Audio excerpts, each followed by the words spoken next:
Cosa hanno in comune questa e questa? Molto più di quanto si potrebbe pensare. Entrambe raccontano una storia. Se poi il vino in questione è l'erba luce, in comune c'è anche il Canavese, il loro territorio. Entrambe poi hanno segnato la vita delle popolazioni di questo lembo di Piemonte. Ma andiamo con ordine.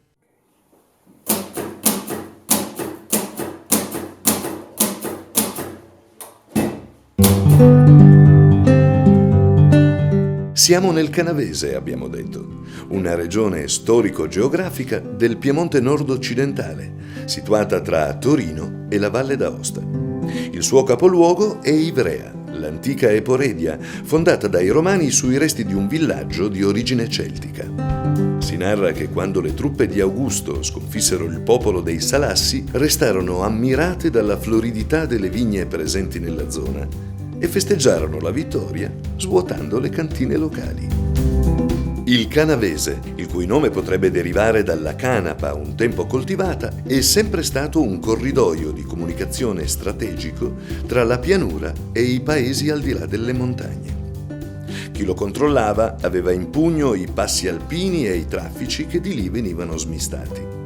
Da Annibale a Napoleone, passando per Federico Barbarossa, non c'è grande condottiero o conquistatore che non vi sia transitato.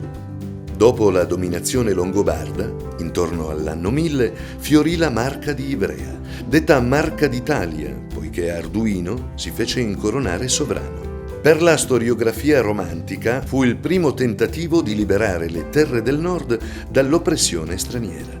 Nel 300 il Canavese si inserisce nelle dispute tra Guelfi e Ghibellini. La battaglia di Caluso è citata da Dante in chiusura del canto settimo del Purgatorio.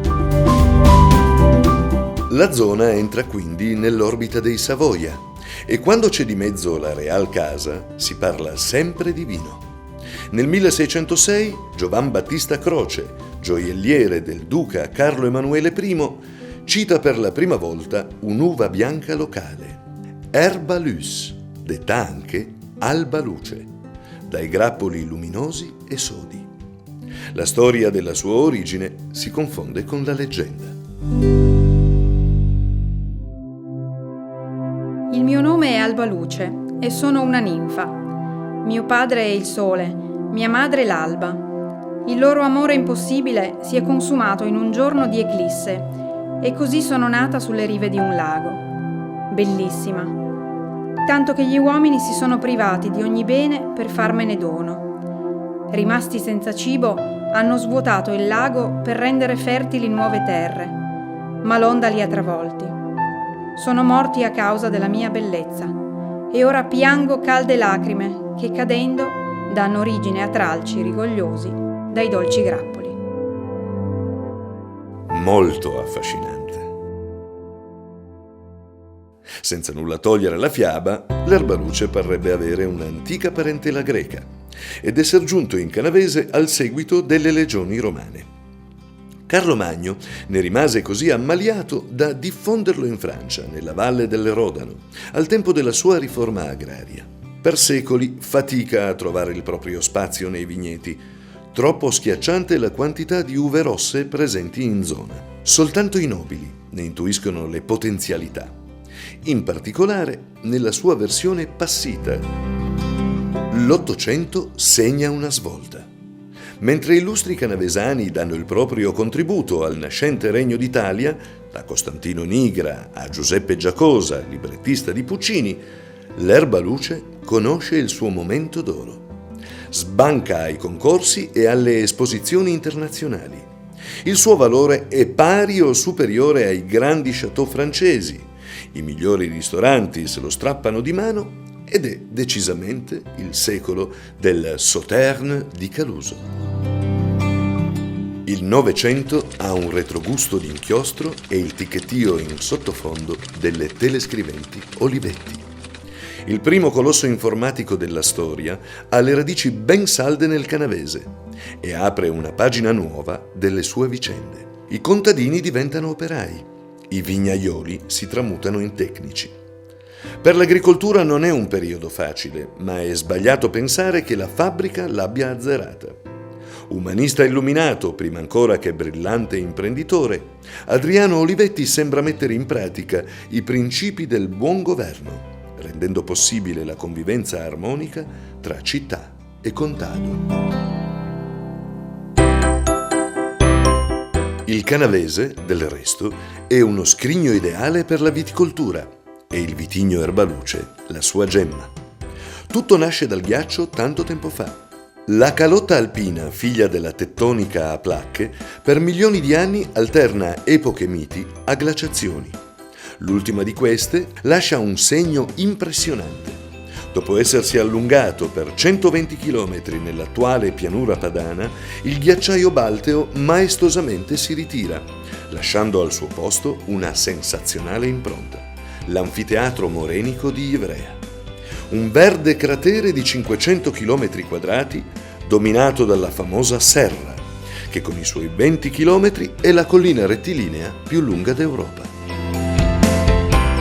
Più ancora dei record ci interessano le condizioni pedoclimatiche all'interno e ai bordi dell'anfiteatro. Adagiata ai piedi delle Alpi, sul 45° parallelo, e rinfrescata dai venti in discesa dalla Valle d'Aosta, la Grande Morena presenta una situazione atmosferica più mite della media continentale.